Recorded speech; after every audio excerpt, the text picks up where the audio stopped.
avec ses 10 400 km, exactement 10 420 km, présente une véritable hotspot de biodiversité qui sont une véritable richesse de l'environnement dans l'espace méditerranéen.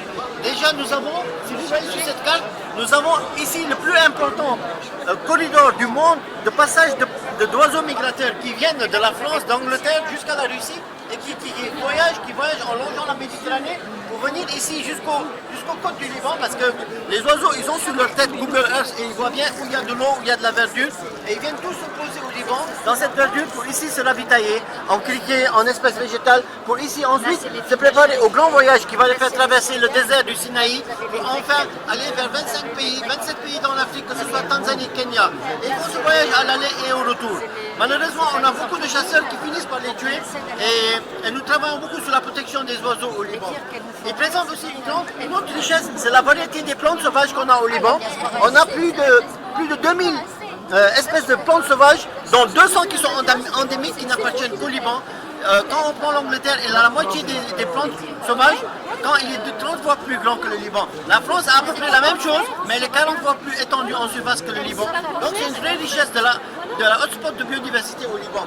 Enfin, on peut aussi parler d'une certaine richesse des forêts primaires qui existent dans les différentes réserves qu'on est en train de mettre en place. Ce sont des forêts primaires qui existent depuis l'aube de l'humanité, alors qu'en Europe, il n'existe plus de forêts primaires.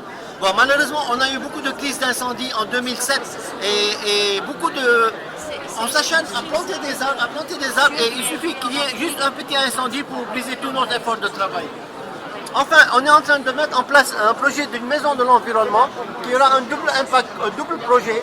Ça sera un projet, de remplacer comme l'ADEME, en informer les municipalités de ce qu'on fait comme travail, en leur envoyant des notes sur les questions de réchauffement climatique, des notes sur les questions de traitement des déchets, des eaux usées. Et on est en train de mettre ça en place sur la maison de l'environnement. Ça va appartenir aux municipalités, mais également on va faire amener les élèves des écoles, parce qu'ils ont un programme scolaire sur l'environnement qui est très efficace, très élaboré, mais malheureusement très peu d'exemples pratiques sur le terrain. Et on leur montrera les déchets, la pollution, le traitement pour faire des composts et comment utiliser l'énergie solaire pour faire de l'électricité. Et pour terminer, je vous parlerai aussi d'une spécificité libanaise, parce qu'au Liban, chacun des Libanais dans sa maison a déjà l'esprit écologique et récupère l'eau de pluie pour pouvoir s'alimenter. Il utilise les lampes à économie d'énergie dans toutes nos maisons. On utilise aussi des systèmes d'accumulateurs de batteries qui permettent de récupérer l'énergie. Donc le Libanais, sans le savoir, est un écologiste dans l'âme.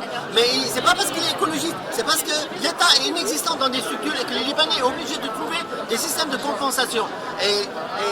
Et ça, c'est un point d'accroche pour faire du Liban un pays à haute valeur écologique. Mais malheureusement, il faut le dire, la vérité, c'est que l'État, ou en tout cas ceux qui sont présents dans la direction, ont très peu de compétences sur l'environnement. C'est pour ça qu'on a des crises de déchets qui sont immenses, mais c'est souvent des causes politiques plus que des causes environnementales.